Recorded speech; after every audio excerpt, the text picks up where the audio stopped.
Abra, por favor, a sua Bíblia, na segunda carta de Paulo a Timóteo, no capítulo 2, versos 3 e 4. 2 Timóteo, capítulo 2, versos 3 e 4. Peça ao Senhor, enquanto você abre, que Ele fale ao seu coração. Peça ao Senhor que Ele fale ao seu coração e que Ele nos ajude a realinharmos as nossas prioridades e sermos mais voltados, cada dia, ao seu reino. 2 Timóteo, capítulo 2, versos 3 e 4.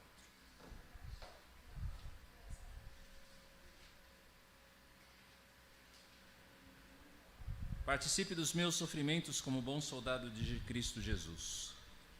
Nenhum soldado em serviço se envolve em negócios desta vida, porque o seu objetivo é agradar aquele que o recrutou. Pai, que riqueza, Senhor, há em cada palavra que já pronunciamos nesse culto. A lembrança maravilhosa dos teus atos de providência, a lembrança maravilhosa da cruz do Salvador, a certeza e a esperança de que estaremos sempre contigo.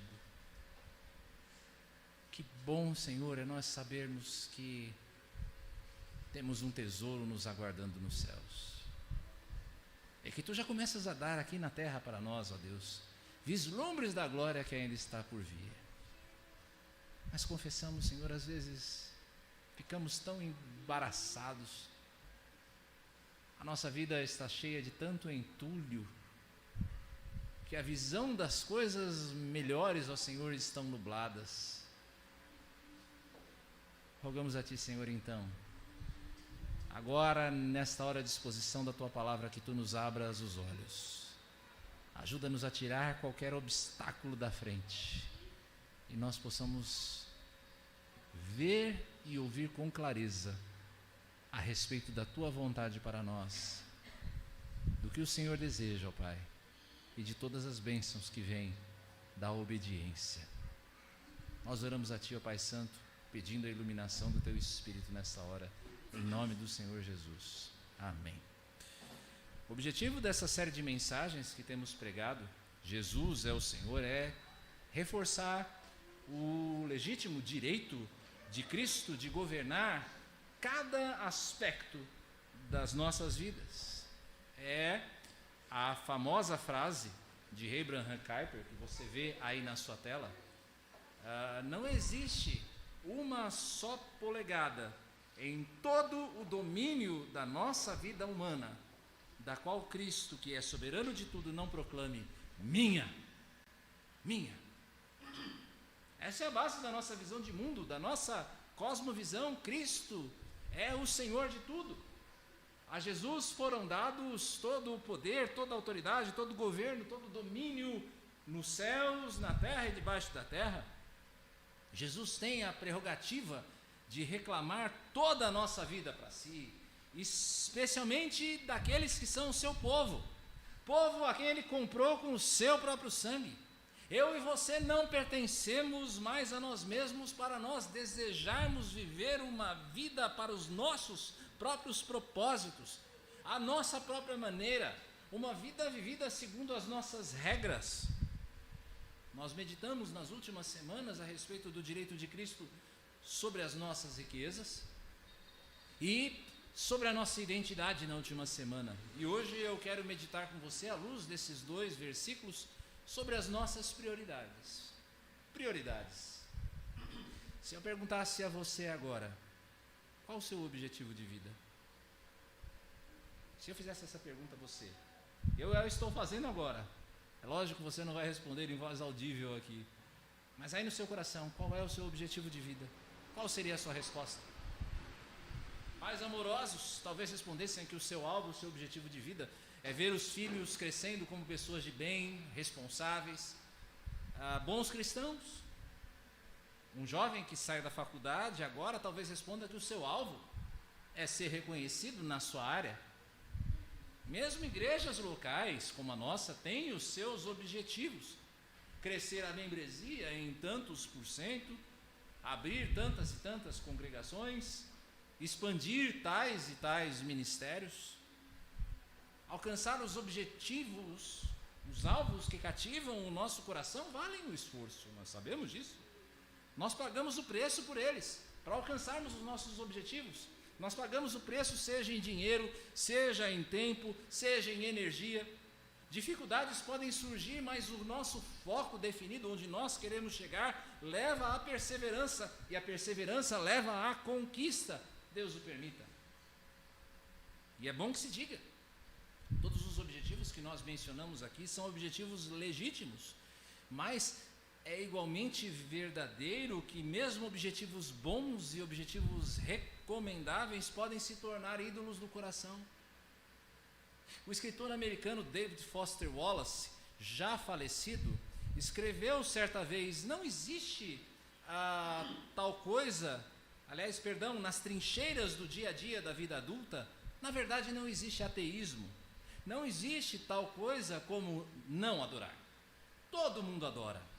A única escolha que temos é a de adorar. E a razão convincente para talvez escolher algum tipo de Deus ou coisa espiritual para adorar, seja Jesus Cristo, ou Alá, seja Yahvé, ou a deusa mãe Wicca, ou as 4 nobres verdades, ou algum conjunto inviolável de princípios éticos, é que praticamente qualquer outra coisa que você adore irá comê-lo vivo. Se você adora o dinheiro e as coisas, se é neles que você encontra o verdadeiro significado da vida, então você nunca terá o suficiente, nunca sentirá que tem o suficiente. É a verdade. Adore o seu corpo, sua beleza e seu fascínio sexual, e sempre você se sentirá feio. E quando o tempo e a idade começarem a aparecer, você morrerá 1 milhão de mortes antes que finalmente o enlutem.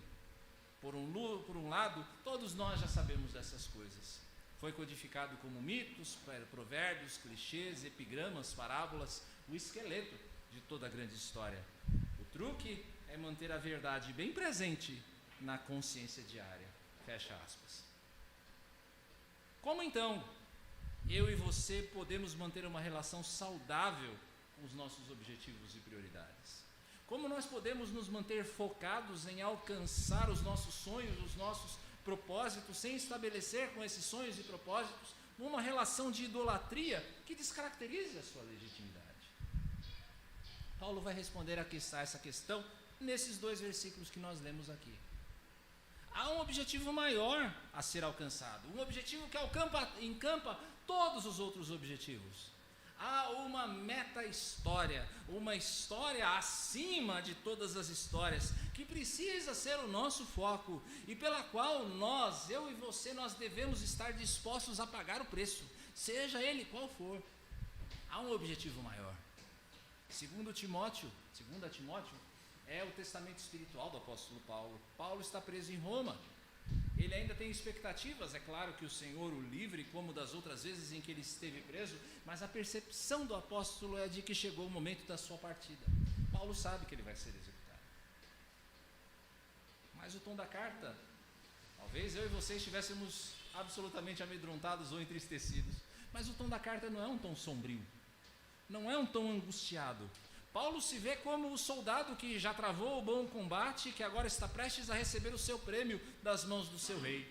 E quem recebe a carta é Timóteo, o filho espiritual de Paulo, o seu companheiro mais constante, o seu discípulo mais próximo, o seu aprendiz. Paulo havia incumbido Timóteo de uma missão difícil. Ele deveria pastorear a igreja de Éfeso e organizar a liderança ali naquele lugar. Eu digo que essa é uma tarefa difícil por 3 razões. A primeira é Éfeso. Éfeso era uma grande cidade, uma metrópole cosmopolita, grande variedade cultural, profundamente idólatra no seu culto a Diana, cheia de pensadores, cheia de filósofos. Você conhece algum lugar assim? Uma cidade assim? A segunda razão é que dentro da igreja de Éfeso surgiam falsos mestres de diversos ensinos, judaizantes que ensinavam que a necessidade de obedecer à lei de Moisés para a salvação, gnósticos que depositavam a sua confiança em revelações secretas e na filosofia, e para quem tudo aquilo que você faz no corpo não é relevante porque o que vale é a alma, libertinos, gente que se dedicava a ensinar que os efésios poderiam fazer aquilo que eles quisessem, sem qualquer compromisso com a santidade. Um quadro bastante semelhante, infelizmente, à igreja de Cristo hoje. Muito semelhante. A terceira razão, a terceira dificuldade, era o próprio Timóteo.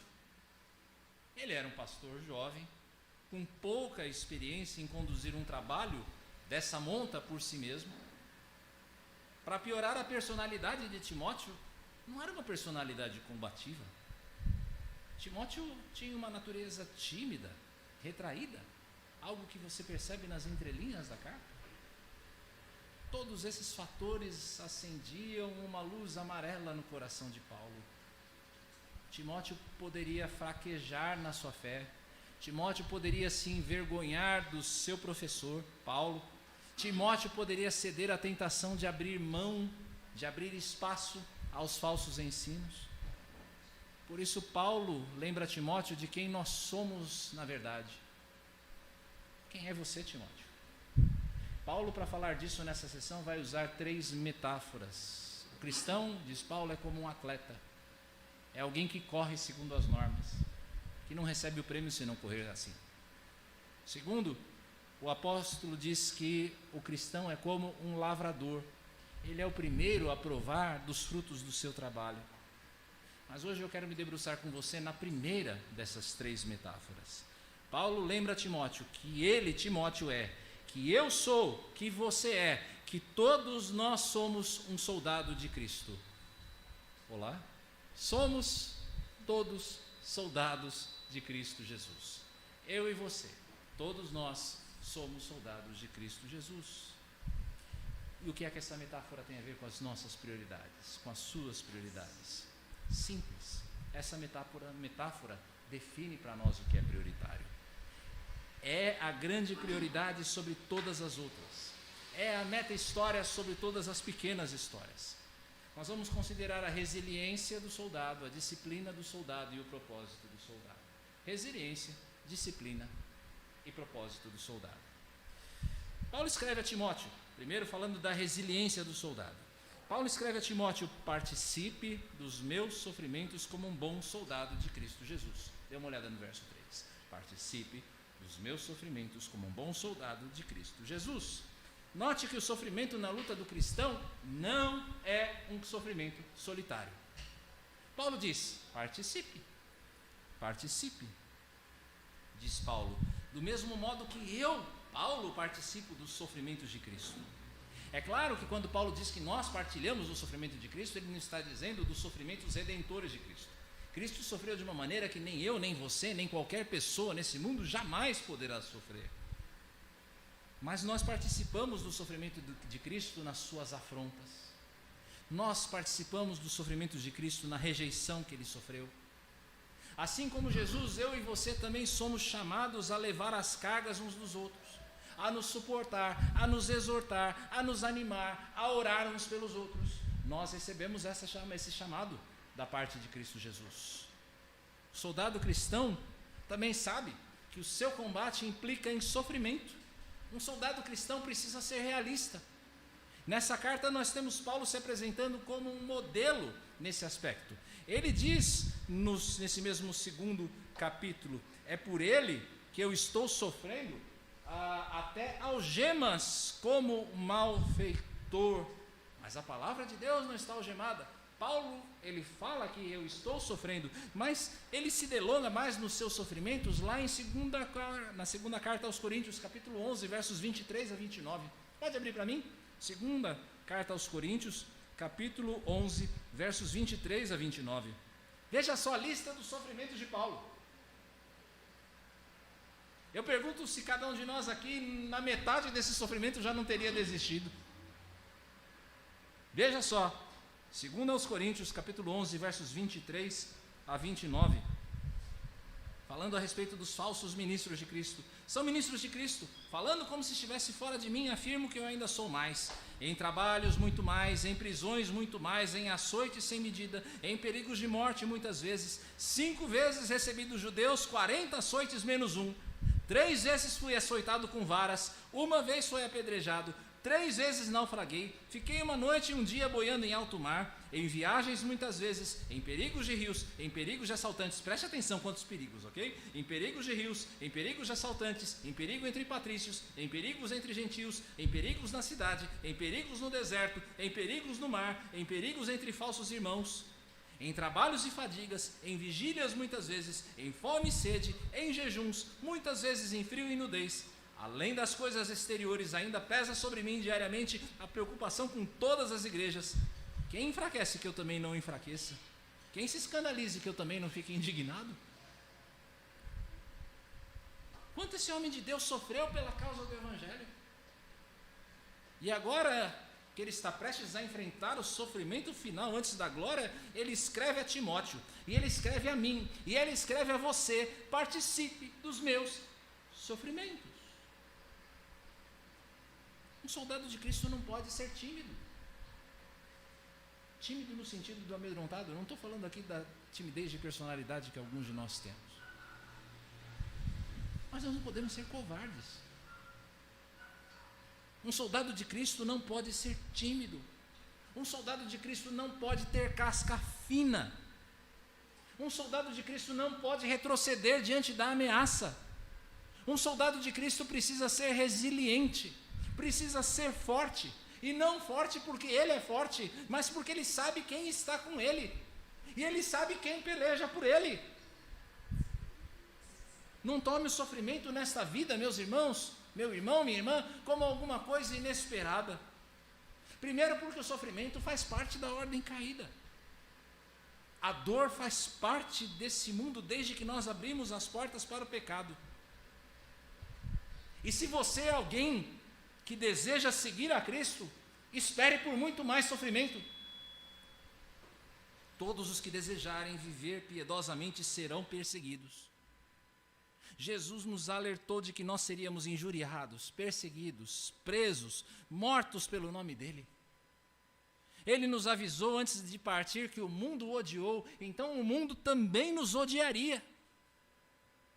Se você é alguém que deseja vir a Cristo, calcule o custo antes. Você vai sofrer.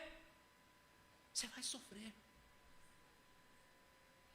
É a pregação menos atraente que você pode ouvir. Mas ela é verdadeira. É mais verdadeira. Você vai sofrer. Aqui ninguém quer enganar você, não. Seguir a Cristo tem custo. E quanto a você que já o segue, pare de mimimi. Para com mimimi. Pare de dizer: eu declaro isto, eu profetizo aquilo, eu não aceito isto ou outro. Eu não aceito isso porque eu sou um filho do rei. Para de dizer essas bobagens. O sofrimento do crente traz glória a Deus. O nosso caráter é trabalhado ou acrisolado no fogo da provação. Nós estamos falando sobre prioridades hoje. A prioridade de um soldado não é o seu conforto. A prioridade do soldado é a missão. Um soldado dorme em trincheiras, submete-se a riscos, come comida ruim, vê os seus companheiros perecerem na luta, mas ele segue marchando, ele segue adiante. Quem foi que disse que você está nesse mundo para obter conforto? Quem foi que disse para você que está nesse mundo para você obter algum conforto? Quem foi que disse que você está nesse mundo para alcançar a felicidade, segundo os padrões dessa época, ou segundo os seus próprios padrões? Quem foi que disse? Como você pode pensar em mansões, quando o Filho do Homem não tinha onde repousar a cabeça? Amados, prosperidade, saúde perfeita, família margarina é um plus. É uma dádiva da generosidade de Deus. O resto é luta. Mas, por favor, não lute sozinho.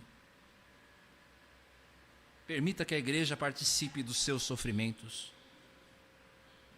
Paulo era um campeão da fé e ainda assim ele pede que Timóteo se apresse, porque ele está só, ele está com frio, ele está abandonado. Esteja atento ao sofrimento dos seus irmãos. Não se envergonhe da dor deles.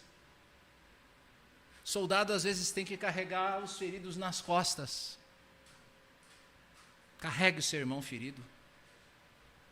Esforce-se por não ser a causa de mais dores.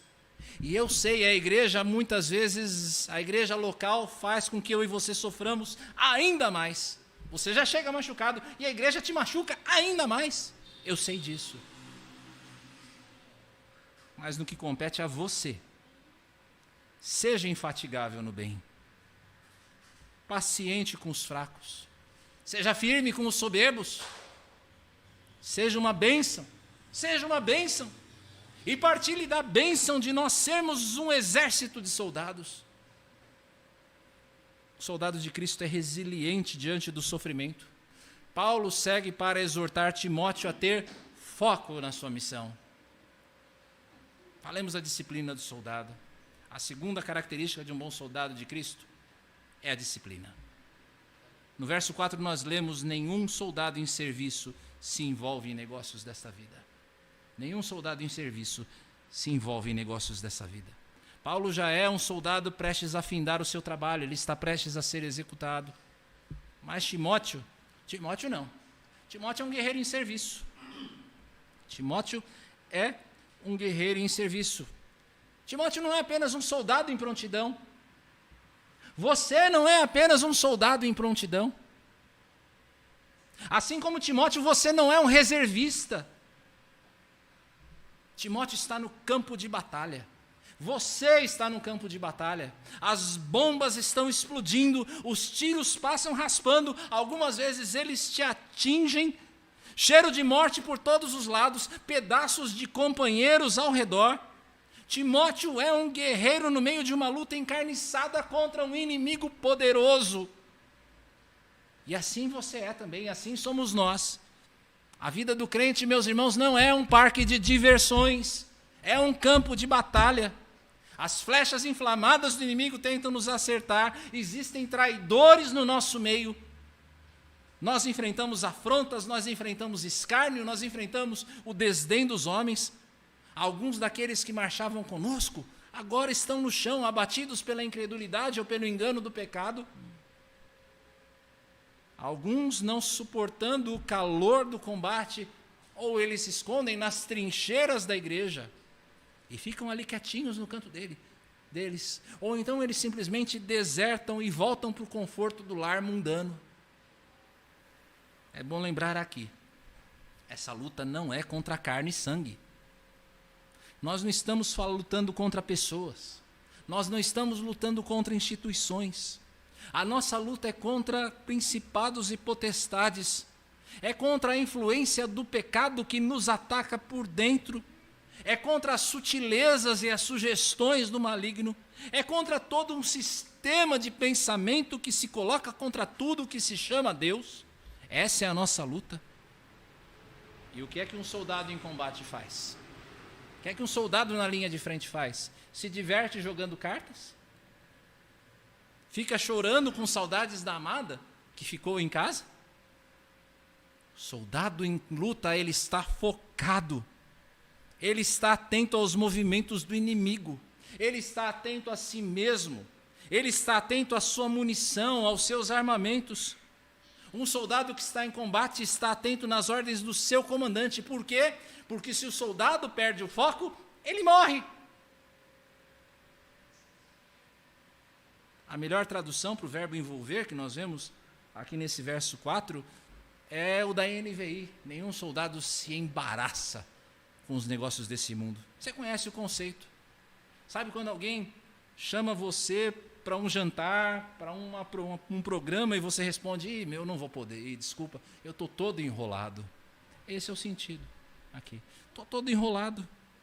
Os negócios, as preocupações dessa vida podem tomar tanto dos seus recursos que não resta muito dinheiro, não resta muito tempo, não resta muita disposição para o que nós deveríamos priorizar, para a nossa missão como soldados de Cristo.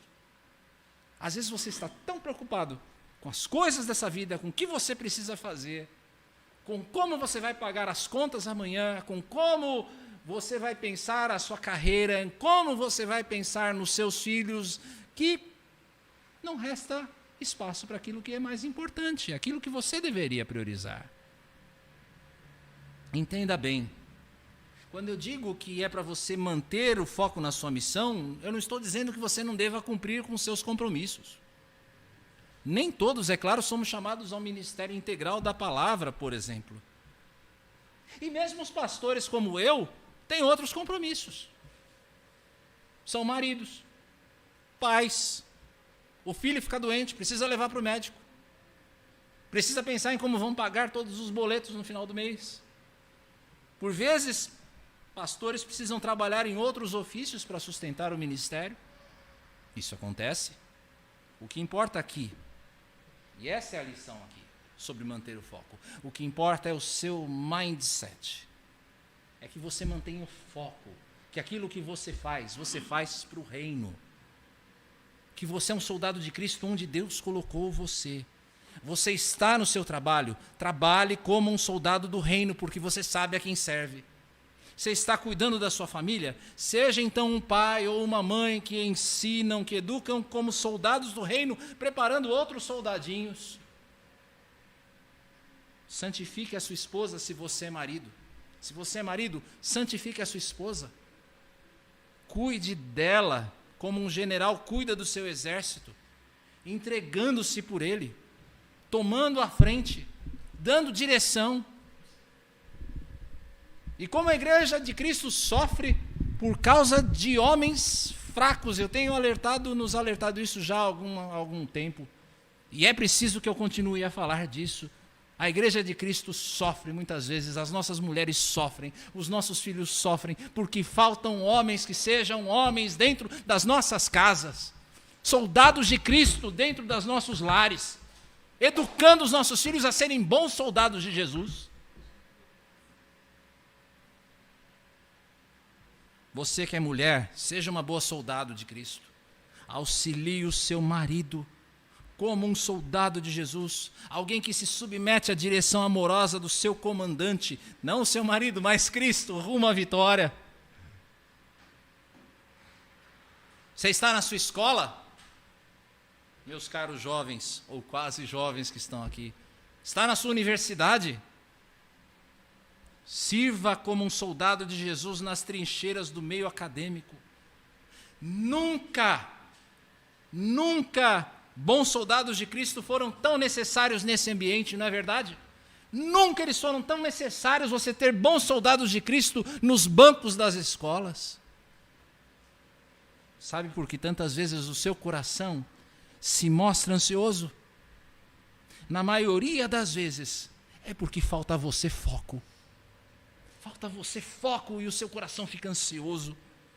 E a falta de foco vem da sua confiança, da sua falta de confiança na promessa que nos ordena e que nós lemos na liturgia. Mas busquem em primeiro lugar o reino de Deus e a sua justiça, e todas essas coisas lhe serão acrescentadas.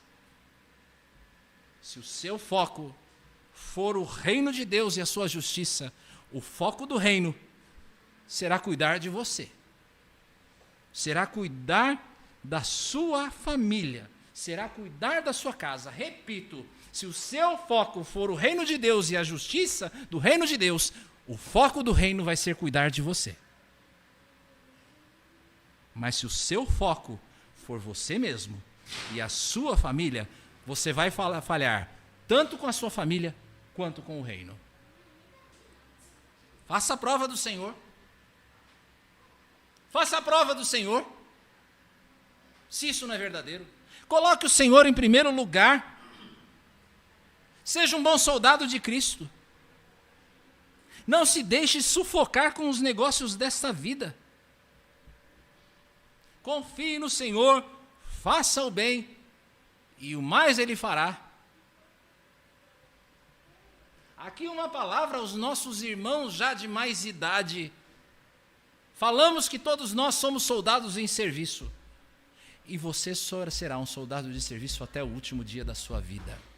Não existe aposentadoria no reino de Deus. Ai, pastor, mas eu já não tenho mais tanto vigor quanto eu tinha na época que eu fazia parte da UMP.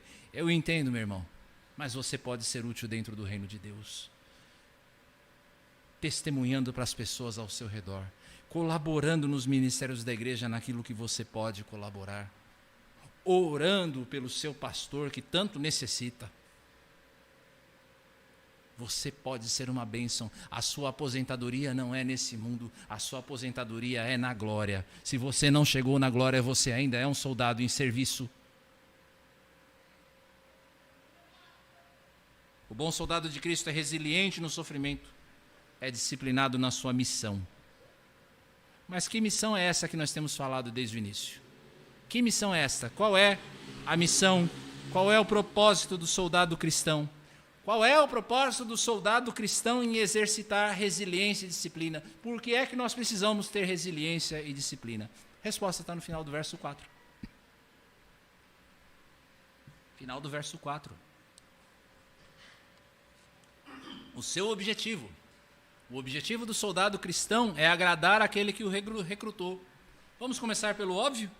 O soldado cristão tem um objetivo. O final desse verso mostra que o soldado cristão tem um objetivo. Pode parecer banal falar isso, mas é simplesmente fantástico. Sabe por quê? Sabe por que é fantástico? É fantástico porque da Bíblia nós descobrimos que a vida não é um apanhado de fatos aleatórios, fatos que não têm ligação uns com os outros. Nós, crentes, nós não sobrevivemos apenas. Nossa preocupação não é apenas comer, beber e vestir. Nossa preocupação não é nascer, crescer, reproduzir e morrer. Esse não é o nosso objetivo. A vida tem um propósito e o propósito foi dado por Deus. E a outra razão porque esse conhecimento é algo fantástico é porque eu e você conhecemos o propósito. Não apenas existe um propósito, mas nós conhecemos o propósito. Nós temos a resposta para uma das questões mais intrigantes de toda a história da filosofia, de toda a história da humanidade. Por que estamos aqui? Nós sabemos disso.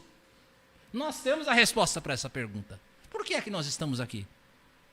Deus criou todas as coisas, e principalmente o homem, o ser humano, para a sua glória. Tudo que existe é um testemunho de que existe um Deus bom, justo, sábio, santo, todo-poderoso, que governa, que sustenta todas as coisas pelo seu poder. Tudo que existe no mundo aponta para isso. O problema é que o homem se desviou desse propósito de revelar a glória de Deus, de dar glórias a Deus. Ele fez isso por causa da sua desobediência. Aquele propósito original de viver para Deus, viver para a glória de Deus, foi abandonado. E o homem passou a viver para si. Passou a viver para glorificar a si mesmo. Mas o Senhor é taxativo na sua palavra. A minha glória eu não dou a ninguém. Eu não dou a minha glória a ninguém, diz o Senhor. E nem pode. Porque se o Senhor, o nosso Deus, renunciasse à sua glória para dar glória a nós, ele iria negar o seu próprio mandamento. Qual mandamento? De amar a ele sobre todas as coisas. Desse modo, porque o homem passou a querer glorificar mais a si mesmo do que a Deus, o ser humano se tornou abjeto a Deus, incapaz de agradá-lo. Mesmo com as suas melhores obras, você não pode agradar a Deus. Você não pode agradar a Deus. Você não pode por si mesmo cumprir o propósito que Paulo indica nesse versículo. Você nasceu como um pecador. E porque você nasceu como um pecador, por natureza, Deus vira o seu rosto de você. Eu e você, por natureza, estamos separados da glória de Deus. Então, se nenhum de Deus pode agradar a Deus, nenhum de nós, pode agradar a Deus, do que é que vale isso que Paulo escreveu aqui? Ele não diz que o propósito do soldado é esse? Agradar a quem o recrutou? Deus? O que acontece? É que Deus proveu para si um meio para que o homem o agradasse. Na sua misericórdia, Deus fez isso. Ele propôs um sacrifício de propiciação. Algo que nos tornaria agradáveis a Deus. Diz lá em Levítico, porque a vida da carne está no sangue. Eu o tenho dado a vocês sobre o altar, para fazer expiação pela vida de vocês, porque é o sangue que fará expiação pela vida. Para entender, um animal sem defeito era levado ao altar. Ali ele era sacrificado para fazer expiação pela vida de quem pecou. O que era expiação? A expiação era um sacrifício que tornava aquela disposição divina, que antes era contrária, agora ela se torna propícia, favorável ao pecador, por causa do sangue derramado daquela vítima inocente. O pecador que era desagradável, o pecador que era ofensivo, o pecador que era nojento aos olhos de Deus, agora se tornava pelo sangue, o sangue que Deus provia, note o versículo, em algo agradável, por causa do sangue. O que é que isso tem a ver conosco? O que é que isso tem a ver com você? Não estou eu aqui matando animais. Você não vê um altar aqui na frente. O significado desse sacrifício, meus irmãos, apontava para alguém, para uma vítima inocente dada por Deus. Uma vítima inocente que nos tornaria definitivamente agradáveis diante dele. Veja a interpretação que Paulo faz desse sacrifício em Romanos 3. Pois todos pecaram e carecem da glória de Deus, sendo justificados gratuitamente por sua graça, mediante a redenção que é em Cristo Jesus, a quem Deus apresentou como propiciação, no seu sangue, mediante a fé. Deus fez isso para manifestar a sua justiça, por ter ele, na sua tolerância, deixados impunes os pecados anteriormente cometidos. Como é que eu e você nos tornamos agradáveis a Deus? Mediante a fé, de que o sacrifício de Jesus foi ofertado para nos propiciar diante de Deus, para nos tornar agradáveis diante de Deus. Se você se apropriar desse sacrifício pela fé, hoje, se você se confessar um pecador, se você admitir que você não pode fazer nada para agradar a Deus, mas se você receber pela fé a Jesus como seu Senhor e Salvador, algo único irá acontecer a você hoje. Hoje, você vai deixar de ser um inimigo de Deus para fazer parte da sua família. É muito mais do que qualquer um de nós poderia esperar. Mais do que nos tolerar, mais do que tolerar a mim e a você, Deus manifesta o seu amor. E Deus nos recebe como filhos. Filhos. É por Jesus que nós nos tornamos capazes de cumprir o nosso propósito como soldados de Cristo, de agradar a quem nos recrutou. É a graça, meus irmãos, que nos move a vivermos dispostos a participar nos sofrimentos de Cristo com alegria. É porque eu sei que Jesus sofreu por mim, é que eu me disponho a sofrer por Ele.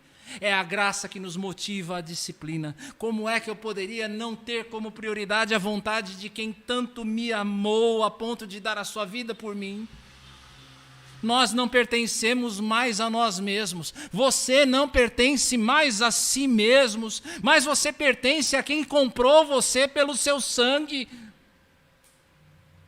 Os nossos membros, os nossos braços, as nossas mãos, as nossas pernas, tudo aquilo que nós somos, a nossa mente, todo o nosso procedimento não podem mais ser membros da iniquidade, mas instrumentos de justiça. É assim que nós agradamos a Deus. Nós somos vasos de honra para o Senhor. Nós somos suas testemunhas. Nós somos os seus embaixadores. Nós somos sal e luz em meio a uma geração perversa. Meu amado irmão, minha amada irmã, como é que você pode negligenciar essa graça? Como é que você pode negligenciar essa graça negando-se a entregar todas as suas prioridades a Cristo? Como pode haver outro propósito maior do que esse? Como pode haver tanta correria atrás do vento, quando nós sabemos o que Cristo realizou no nosso lugar? A gratidão é o que nos torna em soldados tão valorosos, tão empenhados, tão dedicados ao nosso general. E nós temos a certeza, se com ele nós sofremos, com ele também nós iremos de reinar. Se com Cristo você sofre, com ele também você haverá de reinar.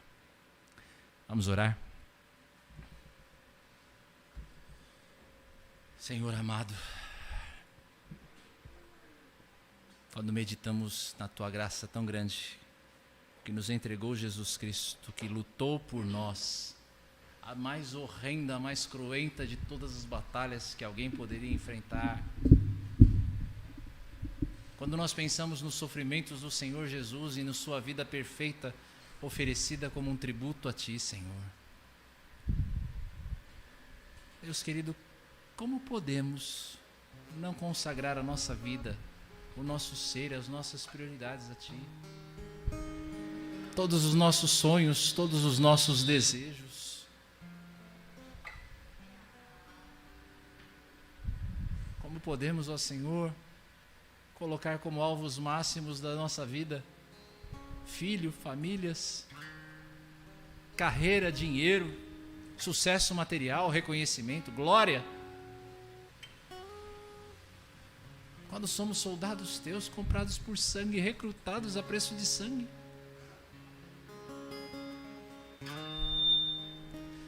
Deus querido, perdoa a tua igreja, perdoa o teu povo, Senhor, que nesses dias anda correndo tanto atrás do vento, que anda tentando se alimentar onde não há pão,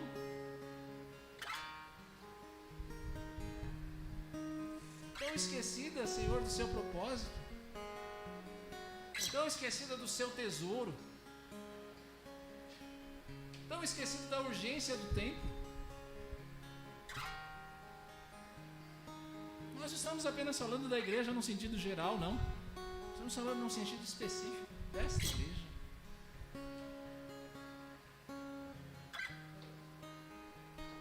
Senhor, perdoa. E reaquece o nosso coração com o fervor do Teu Espírito, para que não possa haver prioridade maior do que viver para agradar a Ti. Dá-nos esta bênção, Senhor. Abençoa cada um dos que estão aqui com prioridades altíssimas, ó Senhor, olhos voltados para o céu, o desejo de ver a Tua glória. Dá-nos coragem, resiliência, disciplina, até que possamos, ó Senhor, como o apóstolo Paulo fez, dizer: combatemos o bom combate, completamos a carreira, guardamos a fé, e ouvirmos de Ti: bom está, servo bom e fiel, entra no gozo do Teu Senhor. Dá-nos esta bênção, Pai, nós te rogamos, em nome do Senhor Jesus.